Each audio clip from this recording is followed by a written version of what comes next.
Hi hello friends, എല്ലാ കൂട്ടാർക്കും നമ്മുടെ ഇന്നത്തെ എപ്പിസോഡിലേക്ക് സ്വാഗതം കേട്ടോ. അങ്ങനെ മനോഹറും അതുപോലെ തന്നെ മരിയയും കൂടിയിട്ട് വീണ്ടും റിസോർട്ടിലേക്ക് പോകുക കേട്ടോ.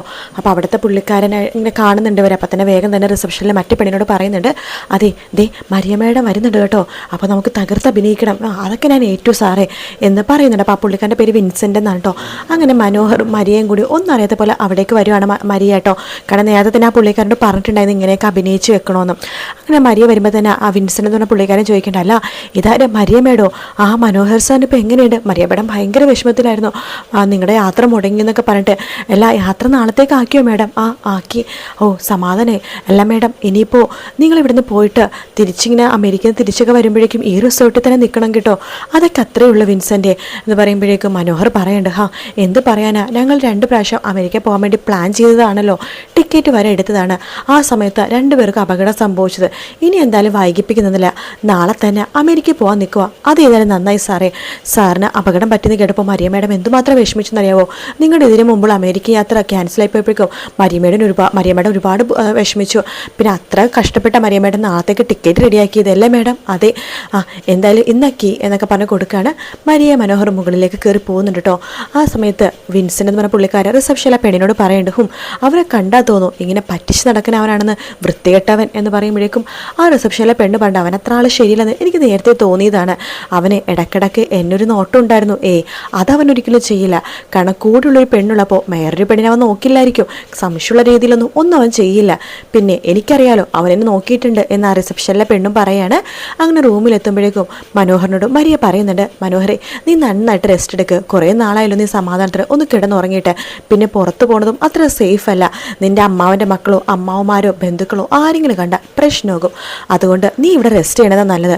അത് മരിയ നീ പറഞ്ഞത് ശരിയാട്ടോ, ഇവിടെ റെസ്റ്റ് ചെയ്യണതിൻ്റെ നല്ലത്, പുറത്തേക്ക് ഇറങ്ങാതിരിക്കണേ നല്ലത്. പിന്നെ നീയും അതൊക്കെ പുറത്തേക്ക് ഇറങ്ങണ്ട. അയ്യോ എടാ എനിക്ക് പുറത്ത് വരുന്നു പോകണം. അതെന്തിനാ? അല്ല നാളത്തെ ടിക്കറ്റിൻ്റെ കാര്യം ഒന്ന് റെഡിയാക്കാൻ. അപ്പോൾ ടിക്കറ്റ് റെഡിയായില്ലേ? എടാ റെഡിയായി, പക്ഷേ വേറൊരാൾ ക്യാൻസൽ ചെയ്ത ടിക്കറ്റാണ് നമുക്കിപ്പോൾ തന്നിരിക്കുന്നത്. അപ്പോൾ അത് ടിക്കറ്റ് ഞാൻ വാങ്ങിച്ചിട്ടില്ല, പോയി വാങ്ങിക്കാൻ വേണ്ടി പോകുവാണ്. അത് കഷ്ടമായല്ലോ. എടാ നീ ടെൻഷൻ ആവണ്ട, നാളെ നമ്മൾ എന്തായാലും അമേരിക്കയിൽ പോകും. ഞാൻ പോയി ടിക്കറ്റ് വാങ്ങിച്ചിട്ട് പെട്ടെന്ന് വരാം, നീ റെസ്റ്റ് എടുത്തോ. ശരി, നീയും കൂടി എൻ്റെ കൂടെ ഉണ്ടാവണമെന്നായിരുന്നു എൻ്റെ ആഗ്രഹം. ഞാൻ പോയിട്ട് പെട്ടെന്ന് വരുമല്ലോടാ എന്ന് പറഞ്ഞിട്ട് മരിയ അവിടെ നിന്ന് പോകുക കേട്ടോ. ശേഷം മരിയ ഫോണിൽ വിളിക്കുകയാണ് കിരണിനെയും കല്യാണിനെയും. അവർ മരിയനെ കാണാൻ വേണ്ടി വരുന്നുണ്ട് കേട്ടോ. അങ്ങനെ റോഡ് സൈഡ് വെച്ച് സംസാരിക്കുകയാണ്. മരിയ പറയുന്നുണ്ട്, അവനെ ഞാൻ റൂമിൽ അടച്ചിട്ടിരിക്കുക, അവനെ അവിടെ നന്നായിട്ട് റെസ്റ്റ് എടുക്കുന്നുണ്ട്, പുറത്ത് പോയി കഴിഞ്ഞാൽ പ്രശ്നമാണല്ലോ, അവനെ ആരെങ്കിലും കണ്ടുകഴിഞ്ഞാൽ പ്രശ്നമാകുമെന്നൊക്കെ പറഞ്ഞ് ഞാൻ റൂമിൽ എത്തിയിരിക്കുക. അത് ഇതായാലും നന്നായി എന്ന് പറയാണ്. ടിക്കറ്റ് ശരിയാക്കി വരാമെന്ന് പറഞ്ഞിട്ട് ഞാൻ അങ്ങോട്ട് പോയി ഇവിടുന്ന് ഇറങ്ങിയത്. ടിക്കറ്റിൻ്റെ കാര്യം എന്ന് പറയുമ്പോൾ കിരൺ പറയുന്നുണ്ട്, അതൊന്നും ടെൻഷൻ ആവേണ്ട മരിയെ, ഒരു ഫേക്ക് ടിക്കറ്റ് അല്ലേ, അത് ഞങ്ങൾ മരിയയുടെ കയ്യിൽ റെഡിയാക്കി തന്നോളാം, അതിനുള്ള കാര്യങ്ങളൊക്കെ ഞങ്ങൾ ചെയ്തിട്ടുണ്ട് എന്ന് കിരൺ പറയാം. മരിയ പറയണ്ടു, ഇന്നലെ ഞാൻ അവനെ കൊണ്ട് ഒരുപാട് പൈസ മുടിപ്പിച്ചു, അപ്പോൾ അവൻ്റെ ബാങ്ക് ബാലൻസ് തീർന്നോ എന്ന് കല്യാണം ചോദിക്കുമ്പോൾ ഓൾമോസ്റ്റ് തീർന്നു, ഇനി അതിലെന്തെങ്കിലുമൊക്കെ ഉണ്ടെങ്കിൽ ഇന്ന് രാത്രിയോടുകൂടി തന്നെ ഞാനത് തീർക്കും. പിന്നെ ഇന്നൊരു 18 പവനോളം വരുന്ന സ്വർണം അവനെ കൊണ്ട് ഞാൻ വാങ്ങിപ്പിച്ചിട്ടുണ്ട്, പുതിയ മോഡൽ സ്വർണം, എൻ്റെ ഫ്രണ്ടിന് ആവശ്യമെന്ന് പറഞ്ഞിട്ട് വാങ്ങിപ്പിച്ചതാ. ആ സ്വർണം ഞാൻ കല്യാണിയുടെ കൈകളിലേക്ക് തരാം. അയ്യോ എനിക്കെന്തിനാ എന്ന് ചോദിക്കുകയാണ് കല്യാണി. അതല്ല കല്യാണി, അവൻ്റെ ഒരു മോള് കല്യാണിൻ്റെ വീട്ടിലല്ലേ വളരണത്, എന്തോ കൺമണി മോള്, ആ കുഞ്ഞിൻ്റെ പേരിൽ അതൊന്ന് ബാങ്ക് ലോക്കറിൽ വെക്കണം, അല്ലെങ്കിൽ അത് വിറ്റിട്ട് പൈസയൊക്കെ ഇട്ട് അവളുടെ പേരിൽ ഒരു അക്കൗണ്ടിൽ അങ്ങനെ ഇട്ടാലും മതി. അത് നല്ലൊരു ഐഡിയ എന്ന് കിരൺ പറയുന്നുണ്ട്. അപ്പോഴേക്കും കിരൺ പറയേണ്ടത്, അത് ശരിക്കും പറഞ്ഞാൽ അവൻ്റെ ഭാര്യയുടെ സ്വർണം തന്നെയാണ്, സരിയുടെ സ്വർണം തന്നെയാണ് അത് പറയാണ്. എന്തായാലും അവർക്ക് തന്നെ ആ സ്വർണം തിരിച്ചു കൊടുത്തേക്ക്, ഞാനത് പോകുന്നതിന് മുമ്പ് തന്നെ നിങ്ങളുടെ കൈകളിലേക്ക് ഏൽപ്പിക്കാം. അതിനുവേണ്ടി തന്നെയാണ് അവനെ കൊണ്ട് ഞാൻ പൈസ മുടിപ്പിച്ചത്.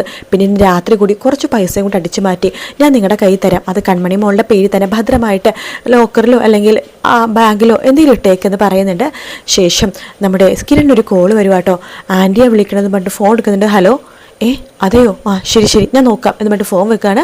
എന്താ കിരണേട്ടാ, എന്ത് പ്രശ്നമുണ്ടല്ലോ എന്ന് പറയണം. ആൻറ്റിയല്ല ദീപയാട്ടോ വിളിച്ചത്.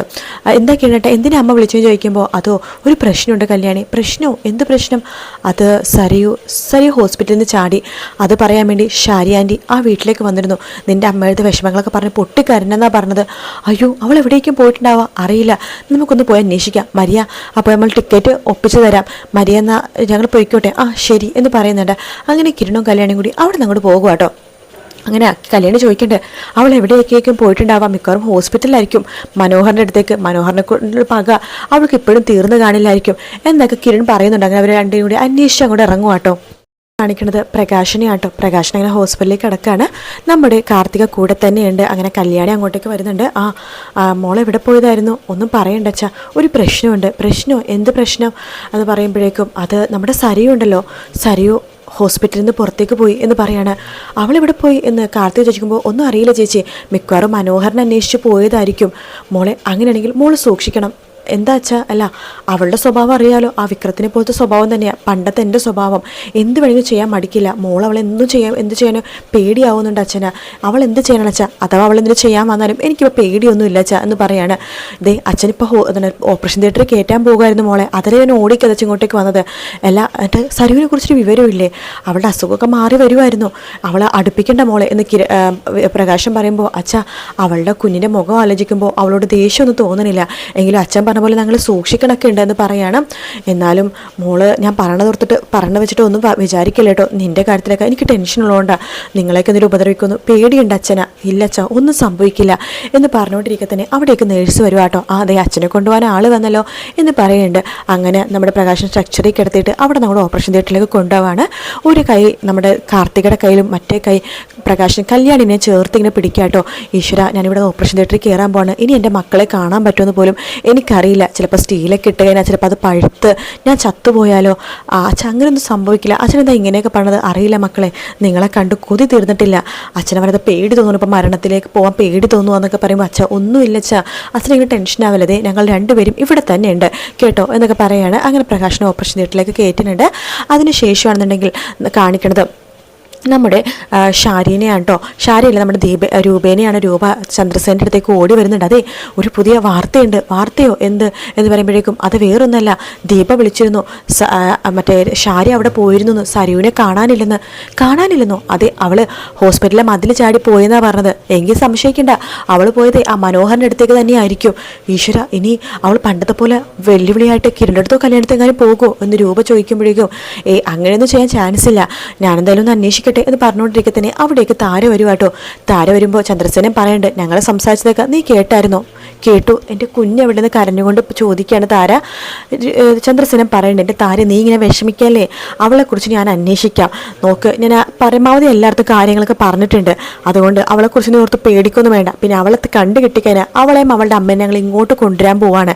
പക്ഷെ ഇവിടെ വന്നിട്ടും അവൾ പഴയ പ്രവൃത്തികളൊക്കെ ചെയ്യുകയാണെങ്കിൽ പിന്നെ ഞങ്ങൾക്കൊന്നും പറഞ്ഞിട്ട് കാര്യമില്ല താരെ എന്ന് ചന്ദ്രസേനൻ പറഞ്ഞിട്ട് അവിടെ നിന്ന് പോകുക കേട്ടോ.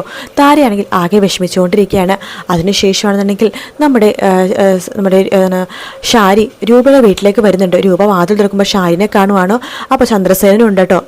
നിങ്ങളെന്തിനാ വന്നേന്ന് ചോദിക്കുമ്പോൾ രൂപ അവളെ കാണാനില്ല, ഹോസ്പിറ്റലിൽ നിന്ന് അവൾ ഇറങ്ങി ഓടി. അപ്പോഴേക്കും ചന്ദ്രസേനൻ പറയുന്നുണ്ട്, അതൊക്കെ ഞങ്ങൾ അന്വേഷിക്കേണ്ട രീതിയിലൊക്കെ ഞങ്ങൾ അന്വേഷിക്കുന്നുണ്ട് എന്ന് പറയാണ്.